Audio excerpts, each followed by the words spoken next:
Bine v-am găsit, bine v-am regăsit, dragilor din Zodia Fecioară, oriunde v-ați afla. Bine ați venit tuturor, atât dragilor mei abonați, cât și celor care poate sunteți pentru prima oară aici pe canal. Tuturor, bine ați venit pe canalul meu Tarot Flori de Loto. Azi voi face o lectură generală pentru luna iunie, așa că toți cei care aveți Soarele, Luna, Venus, Ascendentul sau oricare alt aspect astral important pentru voi din harta voastră natală și care are legătură cu Zodia Fecioară, atunci această lectură este de asemenea și pentru voi. Desigur, dragilor, un lucru important, ca de fiecare dată vi-l readuc aminte, și anume faptul că voi totuși aveți liberul arbitru, voi vă construiți viitorul. Este o lectură generală, așa că vă rog din suflet să luați decât acele mesaje care rezonează cu voi, iar restul lăsați-le să zboare în univers, pentru că sigur sunt pentru alte energii care într-o mai mică sau mai mare măsură au o legătură cu Zodia Fecioară. Așa că, dragilor, cei care deja mă urmăriți de ceva vreme, știți că am scos din acest oracol al frunzelor de ceai câte o carte pentru fiecare săptămână a lunii iunie și să vedem ce vine pentru voi. Și avem leul. Este timpul să acționezi. Probabil că încă din prima săptămână a lunii iunie este un moment tare bun să treci la acțiune. Poate, dacă ai avut un plan bine pus la punct, vei avea oportunitatea sau șansa de a îl pune în aplicare, de a acționa. Avem cărarea bănuților. Se pare că această cărare te așteaptă să o găsești. Încă din a doua săptămână a lunii iunie vine o șansă tare bună, în primul și în primul rând, de a face bănuți. Așa că probabil că acțiunea pe care o vei întreprinde din prima săptămână va avea un efect scontat în a doua săptămână. Vei primi un avertisment sau un sfat din partea unui prieten sau prietenă, un amică care la o bârfă mică îți va da acest sfat, îți va spune aceste lucruri de care tu ai nevoie.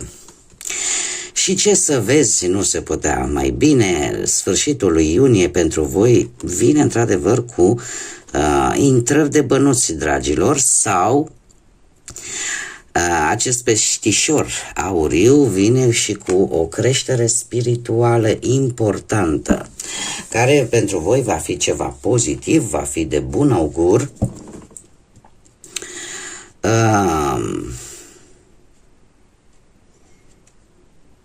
Și chiar aș spune și pe partea sănătății apare o îmbunătățire, apare o creștere. Haideți să vedem din punct de vedere ce ne spun runele, așa la modul general,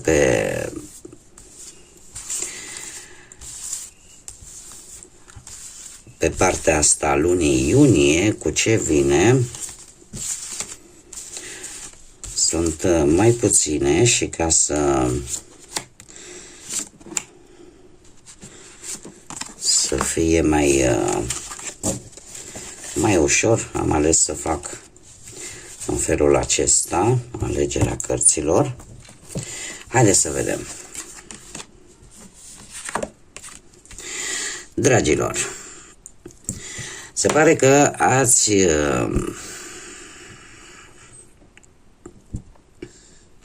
unii dintre voi vi se pare că ați cheltuit sau ați pierdut destul timp, destulă energie pentru sau ați avut niște așteptări destul de mari vis-a-vis de o anumită situație și lucrurile nu au ieșit tocmai așa cum v-ați fi dorit voi. Și v-ați dat seama, dom'le, a fost un timp pierdut, o energie pierdută. În prezent sunteți în pragul unei schimbări. Unei schimbări destul de puternice, destul de transformatoare cu această rună Agalas. Nu știu dacă Zodia Vărsător are sau nu vreo legătură cu acest lucru. sunteți într-o perioadă în care ceva se distruge, ceva, apare o schimbare foarte pe care nu o puteți evita și apare tocmai pentru că e posibil să aibă legătură cu ce s-a întâmplat cu ceva timp în urmă, în care v-ați dat seama că ați risipit, practic, niște lucruri și timpul, dacă l-ați pierdut cu un anumit proiect, cu o anumită persoană, cu o anumită relație, cu o anumită situație, este un timp prețios. Și în prezent sunteți chiar în plină furtună, ca să zic așa, cu o situație că poate fi legată de orice aspect al vieții, fie el financiar, profesional sau sentimental. Luna iunie pentru voi, ce-mi spun mie runele, vine cu o ușoară rutină, intrare în rutină cu anumite eforturi unde voi parcă vedeți că nu există rezultate. Și o să vedem imediat cu tarotul unde se întâmplă acest lucru, pentru că încă voi încercați marea cu sarea și chiar dacă nu vedeți parcă rezultate, dar parcă vă încăpățânați, să mai depuneți, poate nu neapărat timp, dar ceva efort tot mai depuneți. Această rună Inguaz vine cu, normal, ne vorbește de creștere, vine cu, ar fi trebuit să aveți o perioadă de armonie pe care voi e posibil să vă doriți și de aici să apară încă acest efort pe care îl veți face. Poate să fie legat și de o schimbare poate de locuință, dar care din păcate, sau poate din fericire, cine știe, nu vine cu rezultatul pe care îl așteptați voi. Haideți să vedem totuși ce ne zice tarotul.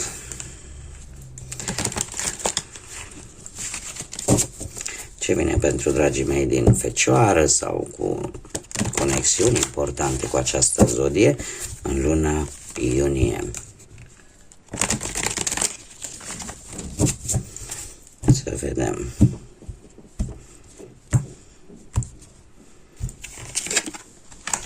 Pe plan profesional, dragilor, pe plan profesional lucrurile se pare că merg bine. Ați avut o perioadă în care, nu știu, ori că v-ați deschis voi afacerea voastră acolo, în familie, cu cineva din familie, sau ați avut un eveniment important la locul de muncă, ați observat că oamenii au încredere în voi, dacă erați în căutarea unui job posibil să vă fie anunțat cineva că uite, există un post destul de satisfăcător pentru voi, lucru care s-a și materializat, pentru că în prezent avem aici o stare de bine cu acest 4 de bâte, o stare de stabilitate, s-a îndeplinit un obiectiv din punct de vedere al carierei voastre profesionale, sau poate că s-a îmbunătățit cumva situația la locul de muncă sau ați reușit să găsiți de muncă, cumva greu la trecut, iar luna lui iunie pe parte profesională vine cu acest 3 de bâte care ne vorbește de călătorii pe motive profesionale, de schimbări de locație în general pe partea asta muncii sau de un post destul de bun care apare pentru voi și probabil că în iunie deja veți intra în pâine, ca să zic așa. Deci lucrurile merg bine. Pe planul profesional, mie cărțile îmi spun că lucrurile merg bine și că cumva se trece deja la acțiune. Din punctul ăsta de vedere profesional. Nu sunt probleme. Haideți să vedem cu banii. Și să vedem unde apare totuși această situație care ne-a prezentat-o runele. Avem pe parte financiară șansele de a câștiga ceva, bănuți în plus, le-ați avut cu ceva timp în urmă, ați profitat din plin din ele, iar în prezent acest rege de spade totuși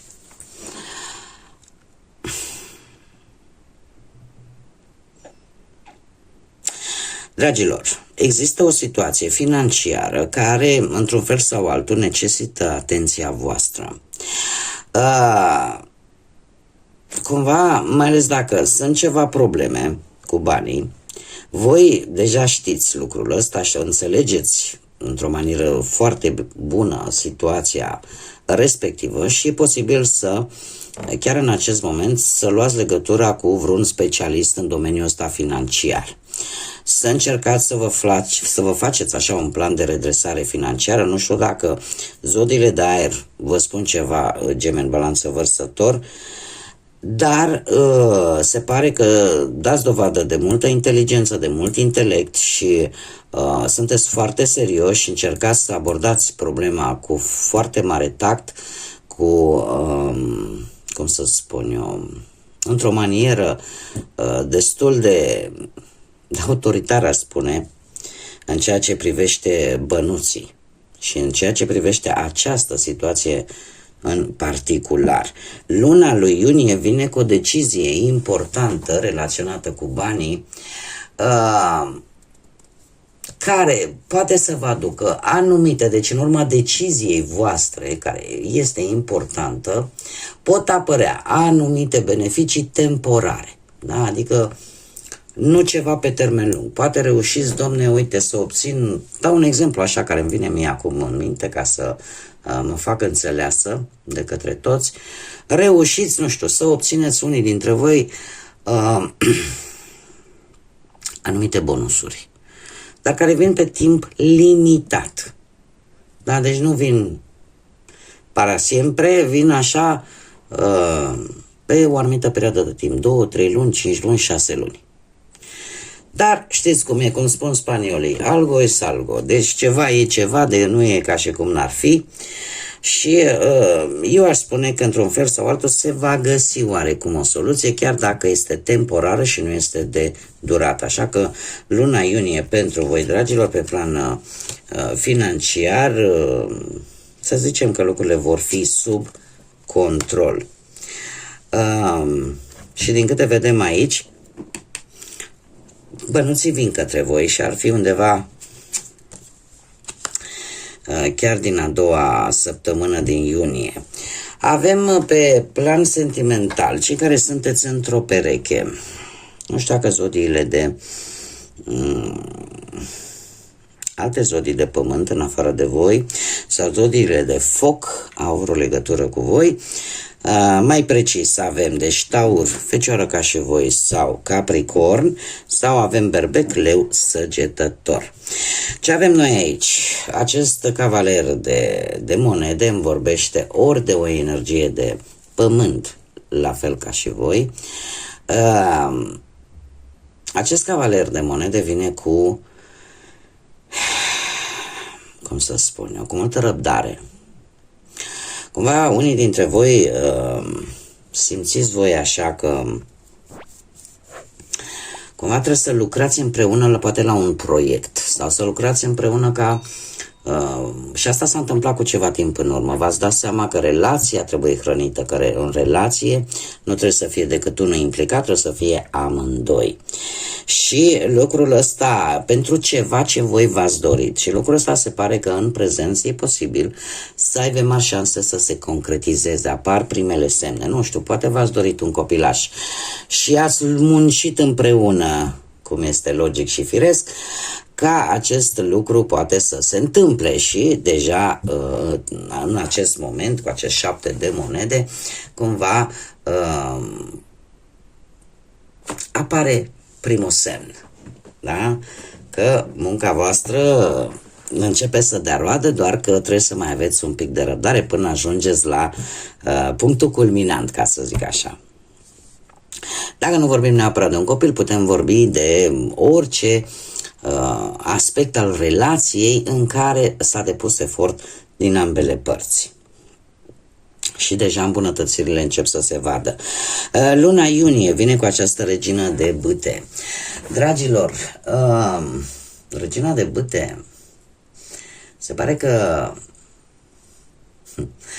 pentru unii dintre voi, cum am mai spus, poate simboliza și venirea pe lumea unui copil, Pentru alții poate simboliza o energie, mare atenție. Și acum vreau eu să văd. De fapt este o pereche aici.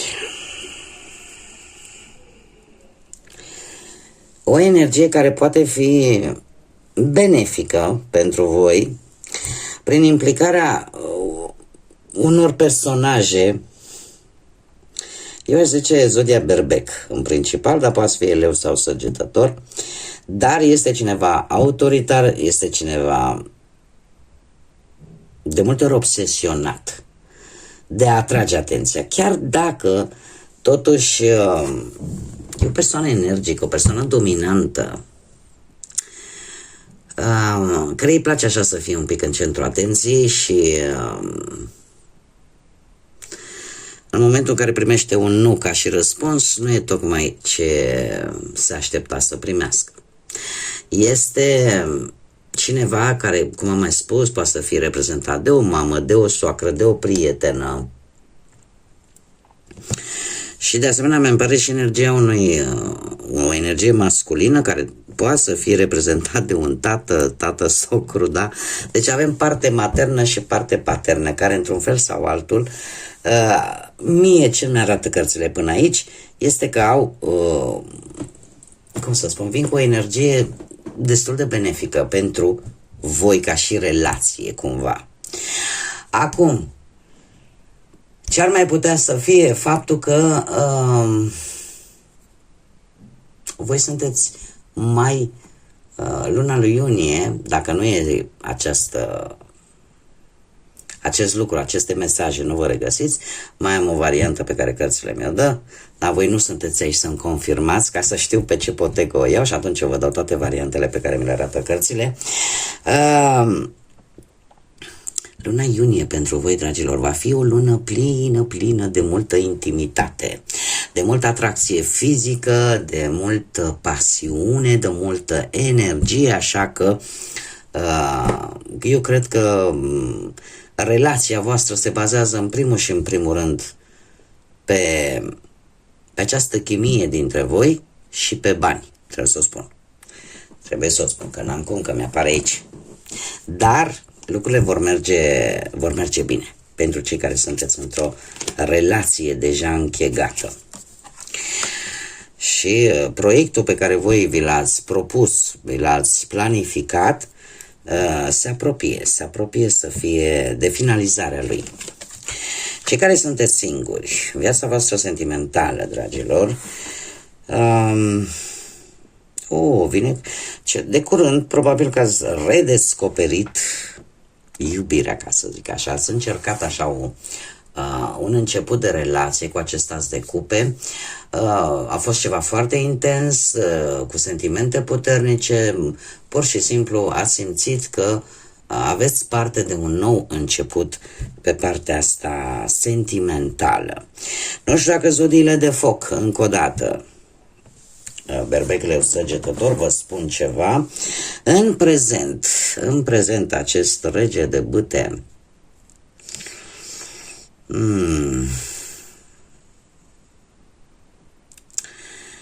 oricât există cineva care are legătură cu aceste zodii și care are totuși sentimente de grijă sau protecție față de voi,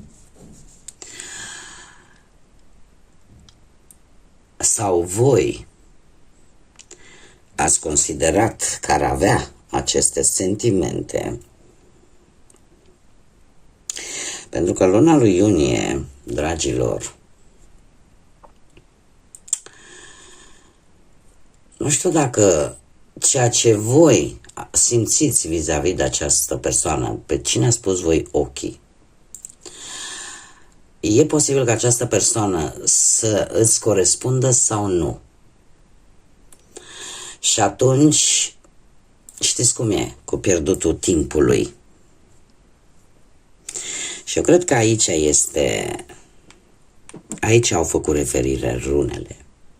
Pentru că voi încă veți face un efort, chiar dacă se pare, din câte văd eu aici, că ceea ce voi sau speranțele pe care voi vi le-ați făcut, acel început pe care voi le-ați avut, e posibil să nu fi fost neapărat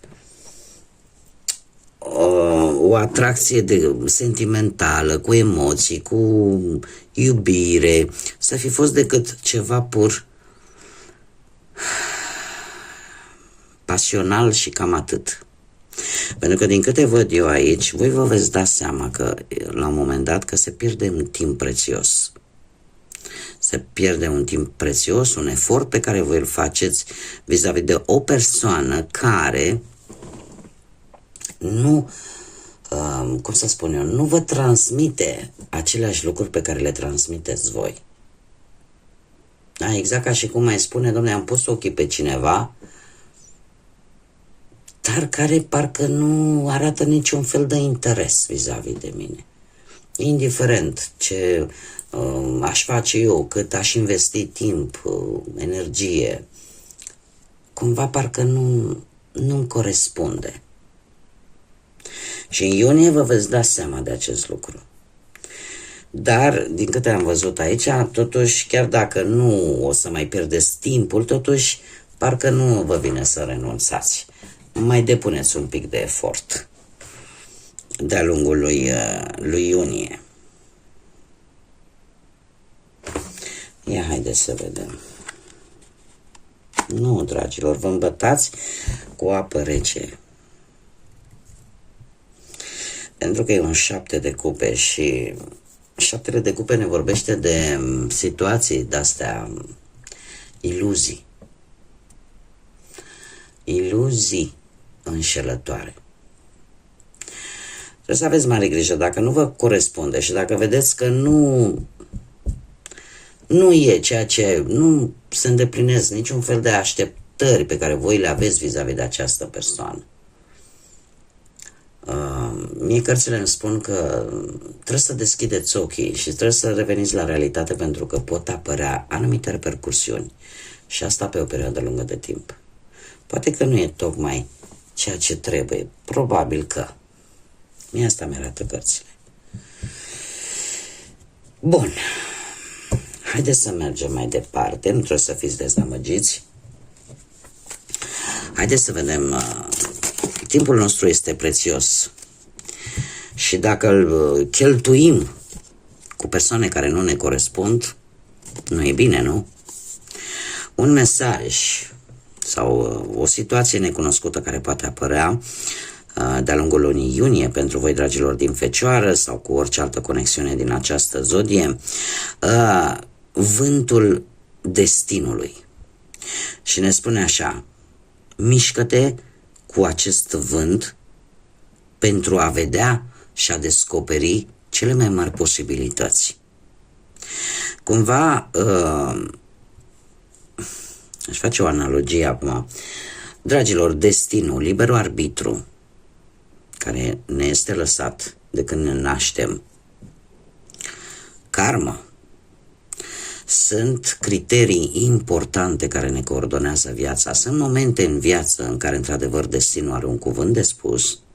Sunt momente în viață în care karma, care este, de fapt, efectul acțiunilor noastre, are un cuvânt de spus. Și există momente în care deciziile noastre construiesc, de fapt, karma. Da? Deci ele sunt legate între ele.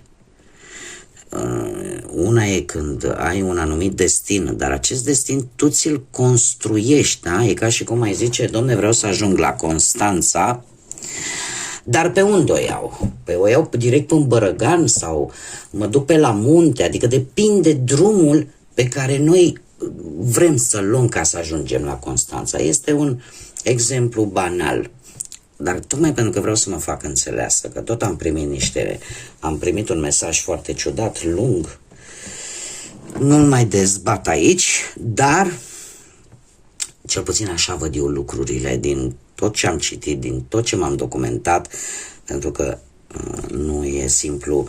Trebuie să, chiar dacă ai un har, trebuie să ți-l dezvolți și trebuie să înveți. în primul și în primul rând. Voi, dragilor, se pare că veți avea parte în această lună iunie de situații pe care destinul vi le vor aduce. E ca și cum ar încerca să te repună pe o anumită cale, pentru că de multe ori în loc să ne ducem la Constanța, ajungem la Maramureș, că uite, facem așa un cod și ceva ne schimbă și atunci vine destinul și îți readuce aminte, știi, tu trebuie să ajungi la Constanța. Aici intervine destinul. Așa și la voi, acest vânt al destinului își va pune amprenta în diferite moduri de-a lungul lunii iunie, în așa fel încât tu să vezi de fapt că există posibilități, că există variante și să te folosești de ele. Haideți să vedem ce mesaj are înțelepciunea naturii pentru voi, dragilor, din Fecioară sau cu conexiuni importante cu această zodie. Și cred că avem chiar două. Da. Grație și sensibilitate. Și aici avem un cerb, precum un cerb sau o căprioară. Poți să vezi anumite schimbări subtile din jurul tău. Da? Pentru că știm bine, nu, căprioarele, cerbii sunt foarte atenți. Da? Imediat cum aud un sunet, știe că ceva se întâmplă și sunt într-o permanentă alertă. Este timpul să o iei un pic mai ușor, să-ți asculți inima și să rămâi sensibil la simțămintele celorlalți. Dăruiește-ți atât ție cât și celorlalți acel spațiu care te va ajuta atât pe tine poate cât și pe ceilalți să crești sau să crească.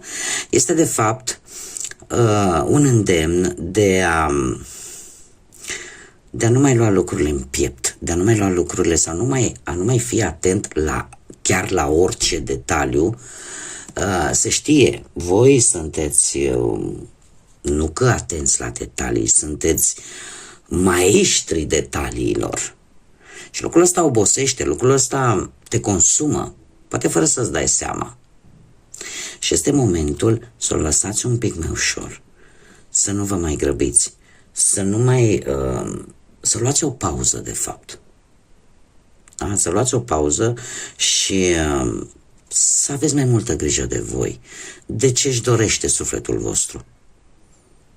Și să vă relaxați un pic, să nu mai stați mereu în această permanentă stare de alertă și de atenție mărită. Și mai avem un mesaj, puritate și liniște. Avem aici fulgul de nea, puritatea și liniștea pe care ți-o transmite acel fulg de nea, îți aduce acea liniște interioară, acea pace interioară. Același lucru ți-l transmite și acest mesaj. Azi este timpul să o iei mai ușor, să îmbrățișezi acea liniște calmă, precum un fulg de nea care cade și atinge pământul cu o serenitate și o bucurie și în felul ăsta ne aduce acea liniște interioară. Deci ambele mesaje din tot acest pachet de cărți, de 54 de cărți, ambele mesaje ne vorbesc de această liniște. Încearcă să, cum să spun eu, să te refaci, să-ți refaci energia, să te refaci în interiorul tău. Așa cum să ieși un pic din această mișcare atât de agitată, din toată această agitație în care probabil unii dintre voi ați fost în ultima perioadă. Dați-vă timp pentru voi, pentru liniștea voastră interioară în luna lui iunie.